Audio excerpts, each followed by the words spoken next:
उत्तराधिकारी युगों युगों से महाप्रभु श्री जगन्नाथ चतुर्धा मूर्ति के रूप में पूजित होते आ रहे हैं।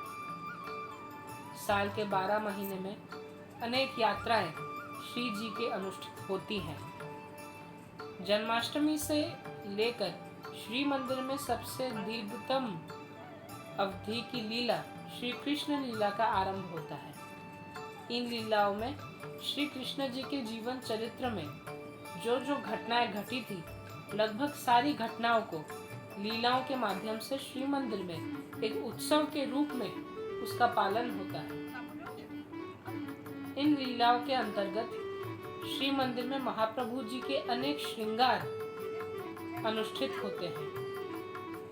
आइए आज हम जानते हैं महाप्रभु जी के कृष्ण लीला के संपर्क में आने वाले उन श्रृंगार के विषय में। भाद्रव कृष्ण दशमी के पवित्र तिथि पर महाप्रभु जी के वन भोजी वेश अनुष्ठित होती है। इस श्रृंगार के अंतर्गत भगवान श्री जगन्नाथ जी को श्री कृष्ण के रूप में एवं भगवान श्री बलभद्र जी को बलराम जी के रूप में सजाया जाता है। इस श्रृंगार का प्रचलन गजपति महाराज के उपदेष्टा राय रामानंद एवं श्री चैतन्य महाप्रभु के प्रभाव से यह श्रृंगार का प्रचलन आरंभ हुआ था। इस श्रृंगार में श्री कृष्ण एवं श्री बलराम जी के साथ गोपाल बंधुओं का वन में जाकर भोज मनाना, इस लीला को यह श्रृंगार में दिखाया जाता है। इस श्रृंगार में भगवान जी एक हाथ में थाली में कुछ खाद्य सामग्री एवं अन्य हस्त पे एक लाठी पकड़े हुए दिखाई देते हैं। भगवान जी के सर में सोने के पुष्पों की आभा होती है। उसके संग अनेक अलंकारों के साथ भगवान जी वन में भोज बनाने हेतु जा रहे हैं। इस दृश्य को बड़े ही आकर्षण के साथ दिखाया जाता है। उसके अगले दिन भाद्रव महीने के कृष्ण पक्ष के एकादशी के तिथि में महाप्रभु जी के कालिया दलन श्रृंगार अनुष्ठित होता है। यह श्रृंगार भगवान श्री कृष्ण के कालिया दलन लीला के ऊपर आधारित है। इस श्रृंगार का प्रचलन भी 16वीं शताब्दी के समय में गजपति महाराज प्रताप रुद्रदेव जी के समय इस श्रृंगार का प्रचलन हुआ था। इस श्रृंगार में भगवान जगन्नाथ जी श्री कृष्ण के रूप में दर्शन देते हैं, जहां वो कालिया नाग के ऊपर खड़े होकर नृत्य की मुद्रा में दिखाई दिए जाते हैं एवं श्री बलभद्र जी बलराम जी के स्वरूप में उनका श्रृंगार किया जाता है।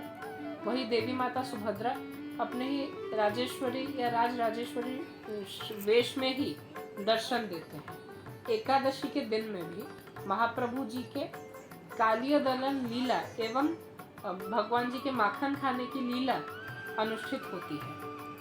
उसके अगले दिन अर्थात द्वादशी की तिथि में महाप्रभु जगन्नाथ जी एवं चतुर्धा मूर्ति के प्रलंबासुर वध इस नाम का एक श्रृंगार होता है। यह श्री बलराम जी के द्वारा प्रलंबासुर के वध के ऊपर यह लीला है।